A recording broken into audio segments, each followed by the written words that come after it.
Ladies and gentlemen, welcome back to another Marvel Rivals Ignite qualifying game. This is the quarterfinals, which means the winner of this match will be moving on to Marvel Rivals Ignite, and the loser will be sent down and have to try again in qualifier number 2. And because this is a special game, I decided to bring a friend. Please welcome Ashervok. Yep, howdy, the #1 caster Ashervok coming in all the way from Irvine, California. That is me, and actually some of you might seems like, hey, that voice sounds familiar. Well, yes, that was me, MRC Asia Season 0. It's been a very hot minute, but honestly, glad to be back. I am happy to have you. We did a show together where we did a Asia bracket recap, but today yes, I brought you I remember that. It's been so long. It really has. But I brought you in for my home ground today. We are on EMEA, and we have LF.org, which is also known as TEAM1. And we're going to call them LF.org because that's what's on screen to not confuse the audience. And they are against Oblivione.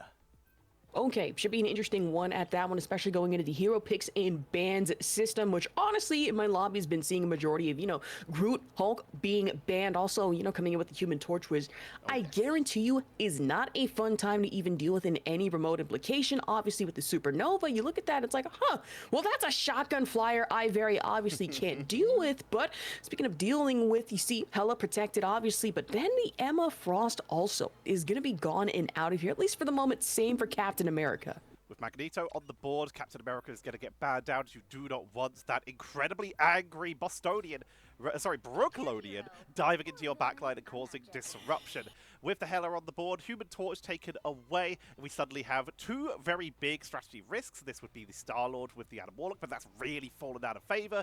And of course, we have the Hulk Iron Man / Namor. With the Hulk taken out, that does nerf that down. Groot being protected though, and Wolverine being protected as a counter. We will almost certainly expect to see that from one or both teams. Honestly, I don't blame him for the Wolverine counter in general, because imagine, right, have an enemy Groot to deal with. Wolverine is a tank buster, an absolute tank shredder of nightmarish proportions you don't want to deal with in your front line. And hell, your front line's getting taken out in the first place, right? Has the ability to just kidnap a majority of your tanks and healers to really cut off your supply. And from there, it's not going to be an interesting time either way. And they're even going for the jetpack here, going for the maximum kidnap potential, using the rocket extra jump pad to try and grab someone, take them into your own team, and isolate them that way. Remember, this is a best of 3. Winner will be qualifying for Ignite. Loser will be trying again in qualifier number 2, which is actually happening right now at the time that we're recording this. So the pressure is on. There is a Jeff being hovered as Rockets pack to lunch. Both teams going to Jeff to speed boost their teams in, and they're bringing it with them for Oblivione, whereas LF.org swapping over to the Cloak and Dagger. And not only that, going for the triple support timeline, you really love to see it in my lobbies especially, but in here where it matters the most, going to damage boost with Jeff here as well. But for now, it's a pop back, especially the redirect and rejection off the walls coming in from the Groot here. There is no Lunar Snow here, getting banned away. There it is, with the jetpack directly into their team's backline. Tanking through, though, full retreat, gets that Guardian Barrier from the Invisible Woman, but will finally get taken. No, still lived. Ash, even with that percentage damage, is tanking this beautifully. Finally will fall. About to say, still lived. You might have misspoke a little too soon here. That kidnap was a thing of magnificent beauty. Love to see it, but to at least back up top still with the Jeff match. Probably getting a swap anytime soon, but going for the splash damage. Oblivione being hot for it now, but LF.org, same plays, especially coming off the Wolverine. Not what you want to see, but in the backline, Knights of Thorns off of Intent, and a reroute having no choice but Oblivione at least circle around. Heading up to the high ground, here comes the Clone. With the God of Mischief in from A7MD Rolex. Cloak and Dagger, Eternal Bond trying to sneak around the group walls, but can't find the gap. Forced to retreat back to the point here, and we'll just keep sending in the shots, heal up the team, and sending in the low-key firing squad to try and weaken people as they begin to push on in. Straggling Prison. I mean, hell, it just gives you a health boost, but the Strangling Prison alongside the Invisible Women bury you. Love to see it, but the walls to try and protect you, at least in the moment, almost wasn't enough for Trust Me. Here would have been a nasty thing at that one, but already Strangling Prison again going into it with the Eternal Bond with damage in hand, as well as the sustainability you do love to see, and that is the name of the game here. And Ash now just having to worry about the last stand in turn. Barrier, though, keeping your Wolverine alive. Ash is pushing in, is just locked in as the Goddess of Death comes in for intent, sieging in from above. Jeff dropped low off to the side, but Hella uncontested. It's Jeff coming in, may have grabbed one, did grab the group, will be able to just send that one off the side and rejoin their team. Not ideal, you'd prefer more, but hey, every elimination is important at this stage, as right now we're at 82%, as finally Oblivione will claim the point. And you love to see the little shark dude go, whether it be the It's Jeff or the double elimination off rip. Fun stuff. But if you're on the side of LF Org right now, nothing fun about the fact that, hey, you're still sitting at 86% and Oblivione still have plenty of a ways to go. If I had to imagine between ulti differential and this next fight, you would have the Meteor M to try and stagger, but then you'd still at least have the Goddess of Death, the clone, off the Loki, and then trust me coming in with the strangling prison to have to all contend with. So the counter tools we see here, Allura with that regeneration domain at the ready can be the counteraction for their team, and Zuri can block a lot of that damage if they take it down. That is the strangling prison. Meteor M can't be used because they're locked in with the vines. They can't block any of the damage as Melio is trying to send some shots in to get some counter damage, but will get taken down by, again, the flanking Oligator. Dare I say it, but this Jeff is out routing them at a lot of corners and points here, and Hellfire have to be a little more careful than that.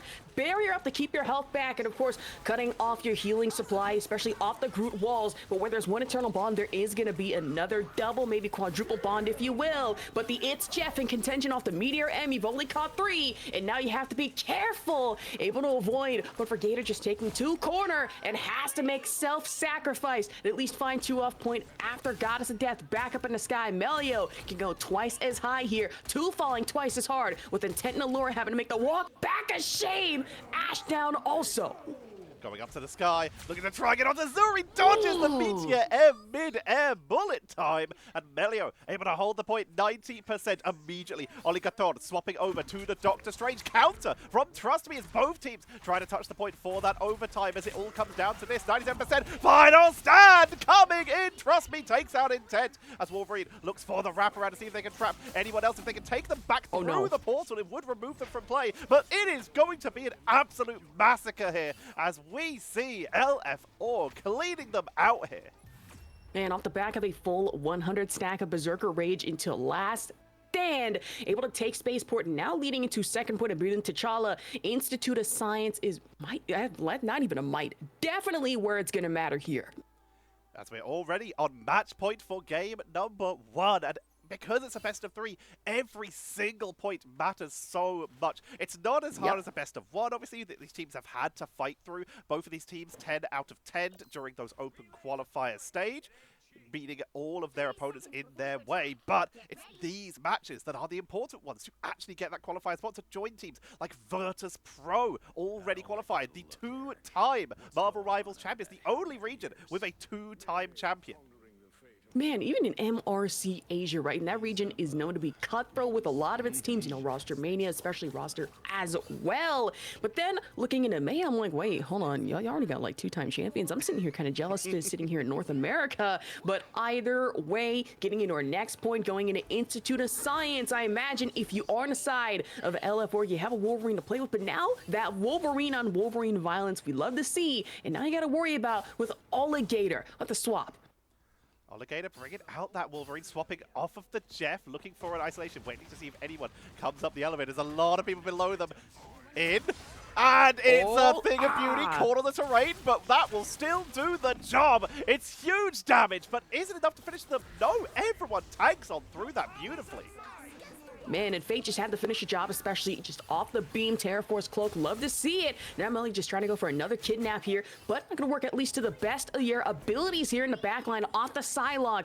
And with the invisibility, you just have to contend with sitting there menacingly inside an Oblivione. Getting knocked back, disappears into the mists, so they can rejoin their team. They want to be able to regroup, make their way out. As currently, Ultimates, Allura, the only one who's charged, but there's plenty just about to hit. Fate, going to be fully charged. Trust Me, charged up fully as well. Could be looking for a strangling prison. As in comes that Fate, that bound together, the eternal bond as Fate getting picked up in Trust Me in serious trouble. Fate mixing, trying to counter it to keep Trust Me up, but the visible boundary will prevent any hard engages. And not only that, I'm not sure if you noticed, but trust me, had to get a refund on the ultimate because got caught in the kidnap just as they were going for strangling prison. An unfortunate way to have happen to you. And now has no choice but to put down the Thornwood walls, get a little bit of that health back. And now with the Berserker Rage, triple eliminate stack off the last stand. Brutality coming in. The side Oblivione LF Org, a full team elimination to put things home. Looking to try and close this out in a 2-0 in map number 1. Could set them up for a match point right off the bat here. Trap being set, pushing up into this entranceway to make sure no one gets caught. Trust me, is back charged again, so both teams have that strangling prison. Media M. Difference is Melio. Dance to the butterfly right off the bat here. Immediately Regeneration Domain will shut that down. The one reason why I find Loki just to be so annoying, you can get a good chunk of your health back in a momentous fashion, but now coming down in fashion, it's gonna be, trust me, off the strangling prison, and now just chasing the stragglers of Oblivione, damn near all the way back to spawn, with one Wolverine just trying to run out of dodge. I don't blame them for it in the first place. Alligator getting out by the skin of their teeth, but now having to set up for the portal play instead. 92%, they gotta go down. 4, 3, 2, they will touch it, forcing the overtime, cutting that so close here, but immediately Wolverine's coming in, straggling prison for the counter as they start to turn a direction. That's a final stand from Oligator, and Oblivione are back on the board and take LF Orc to Oblivion to claim back the point, back to the base, swap off Strange, you've done your job, bring something that's better on the defense. And you had multiple ultimates to have to contend with. I mean, Oblivion were just running into the thick of it, and really, let's think about it. Right in the side of LF4, you had the last stand to worry about. You had the strangling prison to really catch you off guard. Still was not enough to take you down. And honestly, if Intent really wanted to and get in with this push, and LF4 would have to face down the barrel of a gun in this situation, barrel of a nasty goddess of death. Sending in as much damage as they can, trying to weaken everyone as they approach from the point. Wolverine taking a lot of damage on the first initial engage here. Rajaro does have that Meteor M for the block. Invisible Boundary being dropped extremely early as AMD going to be dropping that Eternal Bond. Melio will fall nice and early. Final stand to try and burst through the defenders, but gets completely isolated. That Eternal Bond is shutting them down as Intent takes to the sky, straggling prison to lock them down, but they're already out.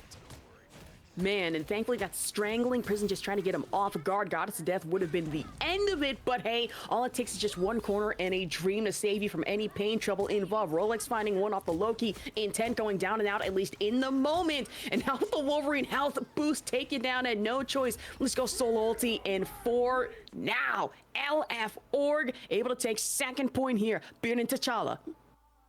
That is LF Org, aka TEAM1, taking the 2-0 on game 1, meaning that they are now 1 win away from qualifying for Ignite.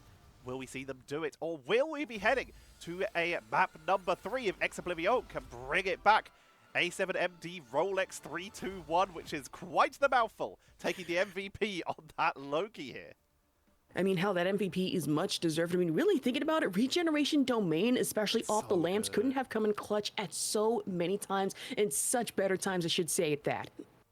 Looking at the statistics here, top eliminations actually does go over to the Loki. 20 eliminations. Not going to top off the final hits, though. That, of course, is going to go over to one of the DPS. In this case, it will be Oligator, just beating out Rajaro, who did an insane job of 8 final hits themselves. Top damage going to be sniped by Trust Me, showing just how strong Groot is. Man, and just how strong Groot is, and not only that, going into my lobbies as well. You see, that's like, I wonder why Groot is banned at least a majority of the time alongside Hulk. Surely it can't be in the fact that strangling prison is one of the gnarliest things you have to contend with, and then we were seeing how many times that was comboed in going off the Goddess of Death from Marhella. It's quite understandable here. The walls also to split the team in 2 to separate them from their strategist team. And as such, we do see slightly lower numbers than you might be looking to expect from the strategist this time. 26k is the highest from our MVP, not too surprising. But everyone else, 22 to 20. It's about what you'd come to expect from a game that might have gone a little bit shorter. I mean, true, but let's be honest, right? Especially the healing coming in off of Rolex was working double overtime. Yes. And I'm pretty sure that was stacked off the fact that Eternal Bond was the one sustainability ulti that was copied at least a majority of the time here, Tetcher.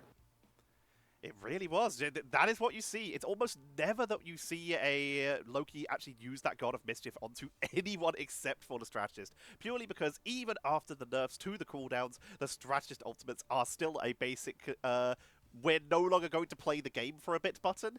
We're just going to wait and sort of throw abilities at each other and pad stats. Because every single one can out-heal the majority of damage abilities, with the exception of stuff like Invincible Pulse Cannon, some Horde of Proteus angles, you can sometimes add it on some of the weaker health characters, and of course, Final Judgment. I mean, true, you just want to be there and sit there like, okay, listen, I'm going to hit this ultimate, come outside, I'm not going to jump you. It's just going to damage you for a little bit. You'll be fine, are you sure? Well, no, maybe. I can't really guarantee it. But you should know, you're not going to be fine. It's not going to be a fun time. Off of Eternal Bond especially, cooldowns be damned. Yeah, have fun with that damage tick. You should know you're not going to be fine is such an aura farming statement. I absolutely Am I going to be fine? Absolutely not. You will not survive this. Have fun though. You might have buttons, but I don't care. Enjoy. We're heading into game number 2. Symbiotic Surface will be our second map. With first ban going to be going over to Oblivione. And nobody's surprised, the Emma Frost ban coming out in full force, which as a tank, right, I don't want to say is brutally devastating, but in some aspects really can. You have the mind control, especially off the seduction coming in full force, and then the fact that you get extra stacks of armor, it's like, what the hell is this character, Tetcher? Having it unstoppable, an ability to try and burst people with that psychic spear, like you already mentioned, the mind control, which brawler. is a silence. It's nasty. It's counter dive, the ability to try and lock people down if you go into that diamond form. It is strong, as once again, Groot is protected, with the priority being the ban on the Human Torch for very good reason. I don't want to be on fire. Not for me. Absolutely not. Really thinking about it, Human Torch has great dive utility, especially coming off the shotgun blast. And then what? Supernova in conjunction is such a choke lockdown. Forces you to play from unfamiliar angles and points that really you don't want to find yourself in. But I imagine another situation you don't want to find yourself in, the Wolverine and the Winter Soldier target bans. Ooh. Wolverine being banned out is interesting. It's usually, as we saw, been the counter against that Groot, but Oblivione, realizing just how strong LF Org's Wolverine has been, they decide that they're going to take a different path. This is where you might, in some cases, see something like a Punisher sneak its way in, something you can actually melt the walls very quickly, and you go for a sort of attrition push directly into your opponent's style. But on a map like this, where there's so many flank angles on that first point, that could be extremely risky. I mean, extremely risky at that, but really thinking about it, and if I remember correctly, infinite ammunition would still be very much on the table coming into it for Punisher and Rocket, but then again, those are two characters that you might want to go high risk, high reward with, only in some key situations. I say that though, no high risk, high reward coming out of either the Luna off of sustainability or the Hulk, so Gamma team-ups and dive in this situation are completely out of the question. Captain America, though, has snuck through the ban phase and is being considered. But you've got Groot, Magneto, and Captain America all as options. Spoilt for choice are the frontline here. We did see a little bit at the start of Season 2, a triple Vanguard meta, but it has fallen out of fashion here, as well as the triple Strategist meta, in favor of the classic 2-2-2 for a lot of the teams. I mean, hell, that triple Vanguard meta is not something you exactly want to see in your front line anytime soon. It's like, okay, I understand 2 tanks, and then you have to take a double look, triple look, maybe even a 4th look, and it's like, I'm sorry, is that a 3rd tank I am seeing completely demolishing my backline right now? Well, yes, you're not going to have a fun time, but I imagine the other team is just having an absolute blast, just getting stacked on ult charge, and that's totally fine, but going into this I imagine we are, of course, going to be seeing Melio back on the Hela like we did see the last time. Goddess of Death especially came in clutch for LF4. Got a lot of key points on being T'Challa. We just have to see how this comp is going to work with them going into Clintar. Oligator starting off on the Star-Lord here. There's no Adam Warlock, no Mantis, nothing like that, but it gives them a little bit of aerial superiority and a pretty high fire rate to at least start working on those Groot walls. It is a bit of a risky strat though, sending a couple shots down range as Ash is going to try and set up a portal here, being very patient. Being sneaky about it, just sitting there. Menacingly, I don't blame them. I mean, hell, I do the same thing here. But here we go, and Oblivione already just pushing back on a point as best as possible here, has no choice but to press up on shield. Ash just trying to lead the front line charge. And in your backline, Alforg, just especially going off the side, like having to play especially off the lamps. doing as much damage as they can. You can see that healing bubble on the ground from the Cloak and Dagger, but it is going to be a repel here by LF Org as Oblivione, the portal play, is pushed on back. Damage output, a grouped up set of enemies with that Shuriken dash from Psylocke left them in serious trouble, and they are forced to back up. They've given up on the Strange, and they're back onto the Groot and onto the Magneto. And of course, having to watch out for the walls of bound, especially going in off the, the Iron Lash in the first place, or Thorn Lash, I should say, providing extra damage, especially, but to just play the Fortnite card here in this situation, build up as best as possible, provide yourself some stairs, that's totally fine. And for Alligator, technical flyer of the group, just trying to get a flank pick, nothing just yet, especially dealing with the Strangling Prison, and now flying out in full force. It's Melia at least finding another against Allura here out the Night Sword Thorns. Going to be walling to trap them in the area. Ooh. Phoenix completely jailed there. Wall's going to get collapsed so they can be dropped for later. But this is LF4 completely holding the flank here. Holding this high ground is not something we see too often, but it's working beautifully here as well. We're on Vanguard number 3 rotation so far for Ashe, as they've decided it's time for Captain America. And the Doctor Strange, I imagine, wasn't working out a little too well earlier. Tried to portal strat, and obviously you saw how that went. But now for the Captain America, just wanted to go for backline bully enforcement. I don't blame them for it, especially Liberty Rush and going in off the charge after the fact. But now getting noticed already with the shield bounce in full force. And now the LF4 going to sound like just trying to leak a road charge here, especially off the butterfly dash. But Melia going to clean up the job off the Thorns instead against Alligator. Go for the 1v1, trying to focus them down. It's going to be the retreat out of the Psylocke. Ashe showing how scary this Captain America can be, but now they're all alone, being forced to try and dash away, but they're nowhere near their team. No healing available. And right now, Oblivione have yet to get a single body really onto the point for more than a couple seconds as LF Walk have them zoned so effectively. Goddess of Death available. Finally, we will see the elimination onto that Psylocke, and that will force a minor retreat out of the members of LF Org as immediately the Obligator is spotted once and dropped to half HP. And I'm trying to think of how many ways that Oblivione have the possibility to really charge in here. They could use the Eternal Bond to really just try to find themselves some grounded spacing, but Meteor M to now contend with double Eternal Bond. Meteor M flying down, and now off the charge. Ashe just pushing through, losing life and taking life both at the same time here. Would have the Q readily available off the ulti, but then Dance of the Butterfly in the corner, and Avengers are definitely assembling at this point. Goddess of Death back in the sky, another Meteor M. 3 ultis up online, but the lamp's at least going to keep you alive for a little bit longer, especially after Cloak and Dagger with Galactic Legend now up and available.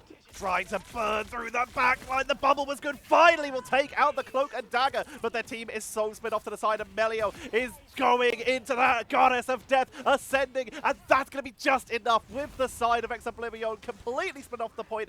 Melio, with the last second transformation, is able to drive them back. Ashe is not where they need to be right now. They were trying to get one more backline pickup, end up in completely the wrong territory. Portal number 2 coming in here from M2 Zuri this time. With 6 seconds left, they had to try something.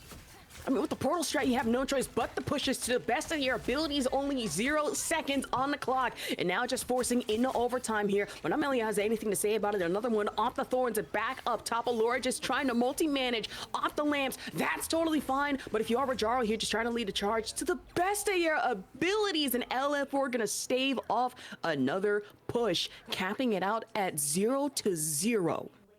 And that is as good as they can do. LF Org are now a 33.33% capture away from moving on and qualifying for Marvel Rivals Ignite, putting themselves in the running for that $3 million prize pool split between the regions for those international tournaments to try and fight against the best. But in order to be in the running for any of those, to earn that chance, you have to win here and now. And LF Org are now just a few seconds on a point away from doing so. Man, really looking back in those last few team fights, right? You have to sit there, you have to think, what went wrong with Oblivione just trying to push on point? What happened and what could they have done better, right? LF Org, right? Staggered them in majority of points and then zoned them to a point that really just their frontline vanguards were so cut off coming into it from their healers that it was just nasty. And I don't want to say downhill from there, but you can't help but to sit there and watch. So now it is the question, can LF Org beat out what they just had to do to Oblivione? They're running the exact same strategy.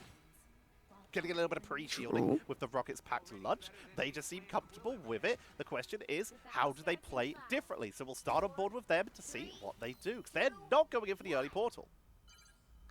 Don't blame them for it, just wanted to go for the wall option instead, maybe some flank points off the Psylocke in the first place for Oblivione. I mean, let's be honest, majority of their healers very obviously are going to be vulnerable at that, especially off of Valora and Felix, but they have a Psylocke of their own. Let's see how they contend.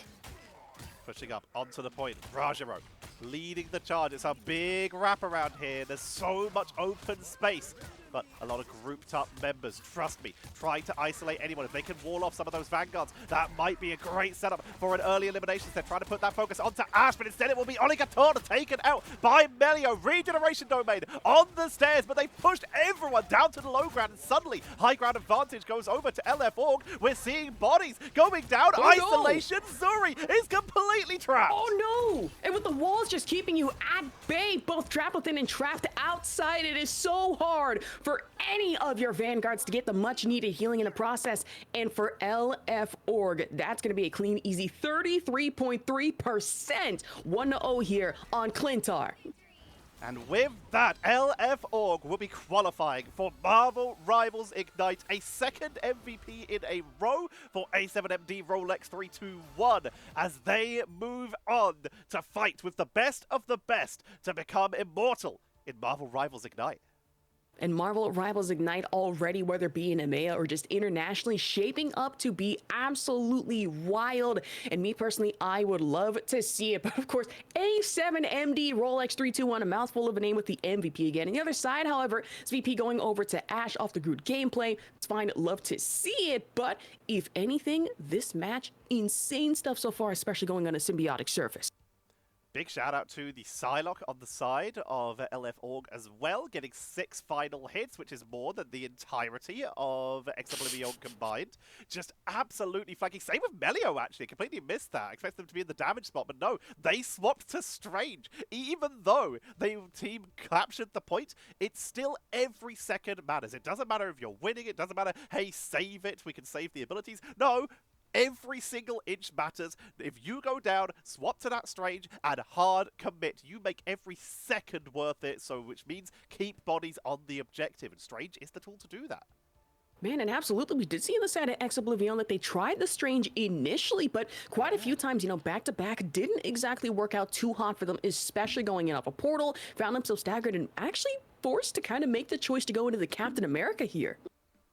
Trust me, and Rajaro didn't get taken out once. The Vanguard was taking so good. The backline did go down. AMD and Fate both got taken out, and that is at least a little bit to do with that extremely aggressive Captain America play, being a great harasser in those early rounds. But the fact is, if you can't get past the front line, even if you take down one of the strategists, you're still not getting to the backliners, which means they keep doing damage, they keep healing, and they were able to hold the line on a complete 0 cap for round number 1, and then easily make their way in, separate, isolate, and take control of the point. Just extremely well played. These are experienced players. Couple players from Fnatic. One of the players from Fnatic. We've got players from on Team 1. We've got players from Luminosity EU. Yep.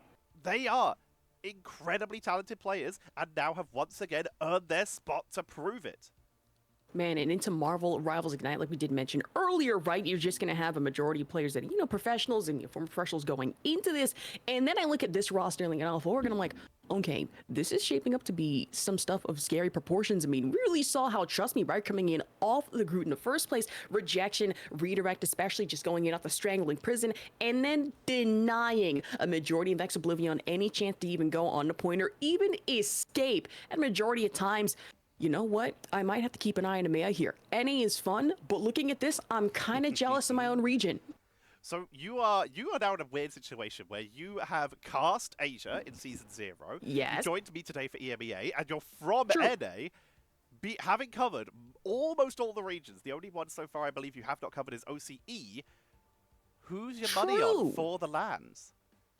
If I had to say anything here, listen, I get NA is some fun stuff, right? We have FlyQuest, we have Sentinel, that's fine. If I had to say anything, I might have to put my money in Asia. There are some there's some untapped potential there, and there's some genuine killers, especially spanning in from like season 0. I remember Kanga Esports. I remember Invincible. I remember, what was it? Another team, Marv 2, Rifles.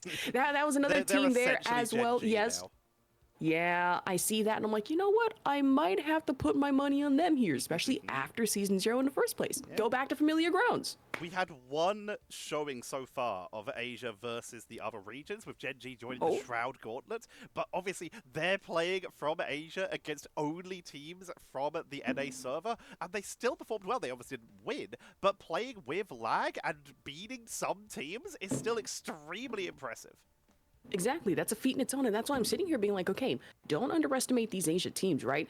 I'll never forget going back into season 0, seeing the shift in meta, right, going into it, and people were like, hey, why is everyone choosing Wolverine? He's such a bad character. And then a majority of the Asia teams going with Wolverine and now more. I'm like, did I not warn y'all that this would be a problem? Did I not warn all of y'all? Now all of a sudden NA wants to follow in these footsteps. I'm like, hey, I just want to say I witnessed this first over here. I don't want to hear it. This is me every single time any pro player says this character is bad. I'm like, all right, so we're going to see that in like a couple weeks.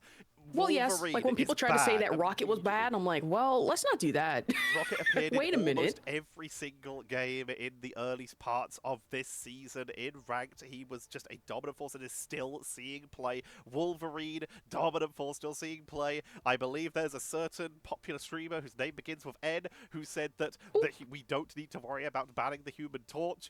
It's really just, sometimes you gotta just let it feel out. You gotta work out what's good by actually trying it. True. And now if you look, it's like, yeah, Human Torch is fine. Don't worry about him. What's one character you see banned in the majority of your games? Human Torch. Yep. I'm not about to deal with that flying shotgun flying menace anytime soon. What if I hear other character? Supernova, I'm getting the hell out of Dodge. I'm using Wild Crawl, and you are not seeing me for another 2 to 3 business days. What other character has zoning, burst damage, incredible AoE, can fly, can dive, has self-shielding and self-healing if teamed with a invisible woman? What other character fits all of those vibes? Oh, and has a knockback. Completely forgot about that one. So has CC as well. They literally have everything except for a high rate of fire. Oh, you can make a ring of fire too, depending on what shape you want to put those fireballs in. It is the goofiest but the most devastating stuff possible. And I look at that and I'm like, when did you have this in the comics? I don't remember that. I don't remember reading this in Ultimate Spider-Man number 32. Hello? Okay, we can't go into I don't remember you having this ability with these characters, because otherwise we're going to have some interesting scenarios. Goodness. Where is Namor getting the whales? We can't go into it. We can't dive into the mechanics of this here. But whales, for now, dive, water. Oh, goodness. Nice. But before we end up just chatting forever and making this video like 3 times longer than it needs to be, while I would appreciate the ad revenue, it is probably best if we begin to wrap this up. First things first. Thank you all very much for watching. I do have to do a little bit of groundskeeping in the form of shouting out my members here, so I apologize for doing that while you're here, but they get a shout out for every video. So big shout out to Lucas Tyson, Luminosity Gaming's Arso, Doki Pokey, and John for helping keep the channel alive. Make sure to like, comment, and subscribe to help these videos in the algorithm and see when new stuff comes up, especially the Rivals Esports Recap, my esports news show, where you get all of the recap for everything that's happened in the previous week. It doesn't get pushed by YouTube at all. YouTube absolutely hates it, so make sure you like that video and comment on it and ring the bell so you know when it comes up.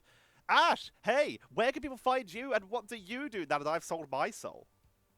Of course, so you guys can find me pretty much everywhere, you know, at Astrovok if you want to hit me up, or there be really general inquiries, or maybe if you want to bring me on for your Marvel Rivals related stuff. You can find me on Twitter, Blue Sky.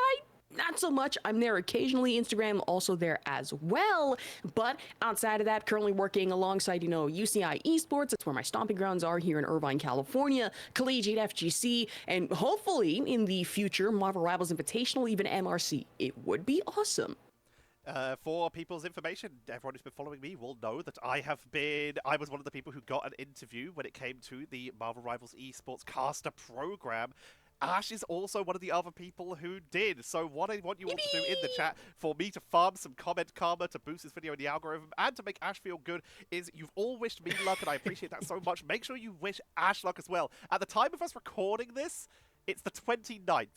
by the time you actually say good luck, we will know, because we're apparently supposed to get the information and on the 30th. technically in China, it is for like already 3 the days. 30th. It's so scary. I'm really scared. Like, Yeah, bro, it's tomorrow's either gonna be really good or you're never hearing from me again.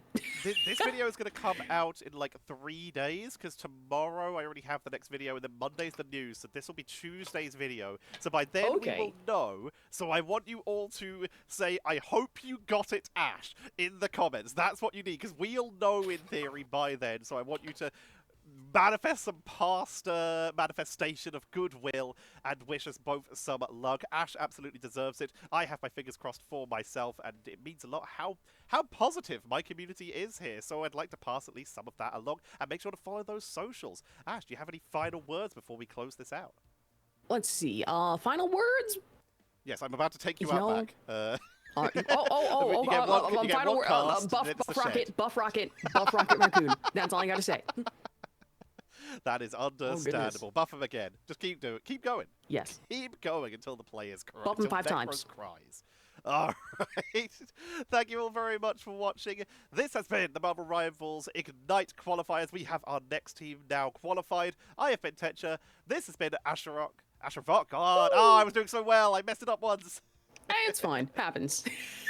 And I will see you all tomorrow. Bye, guys.